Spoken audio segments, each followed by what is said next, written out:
عرض ضخم جدا لفينيسيوس جونيور من الدوري السعودي، بس بصراحه رد فينيسيوس هو اللي كان صدمه بالنسبه لي، والكسندر ارنولد على رادار برشلونه رسميا. اهلا بيك يا صاحبي في اول حلقه من حلقات الاخبار الحاسمه لريال مدريد وبرشلونه والاخبار العالميه. بس قبل ما نكمل الفيديو، قبل ما ننسى، في حد قال لي في الفيديو اللي فات حاول تمسح ده من على التيشيرت، فانا همسحه قدامكم اهو، بس مش راضي يتمسح. بس هنحاول يعني. تقريبا كده ما بقاش باين خالص، واظن كده تمام، بس التيشيرت باظ، بس عادي مش مشكله، فداكوا اي حاجه. ونروح لاخبار برشلونه قبل ما نروح لاخبار ريال مدريد.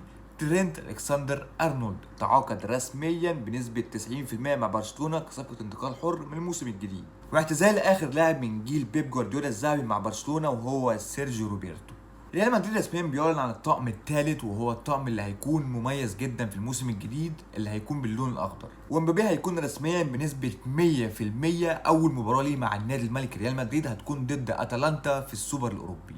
واخر واهم خبر معانا هو عرض كبير جدا من نادي اهلي جده السعودي لفينيسيوس جونيور. العرض المالي كان اكبر بكتير جدا من عرض كريستيانو رونالدو في الدوري السعودي، لكن رد فينيسيوس هو اللي كان صدمه جدا بالنسبه لي، ان رفض كل الفلوس دي وقال لك انا طموحي اعتزل في ريال مدريد وحقق الكره الذهبيه. بس مع ذلك صندوق الاستثمار السعودي اكد ان فينيسيوس هيكون هو الواجهه المؤكده مليون في المية لكأس العالم في السعودية 2034، عشان يأكدوا بنسبة 100% ان فينيسيوس هيكون موجود في السعودية في الدوري السعودي قبل كأس العالم.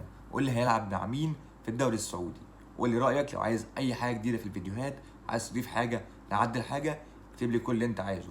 بس اوعى تنسى الفولو واللايك والاشتراك عشان نخلي الدرع اللي ورا ده الدرع الذهبي ان شاء الله في المقص.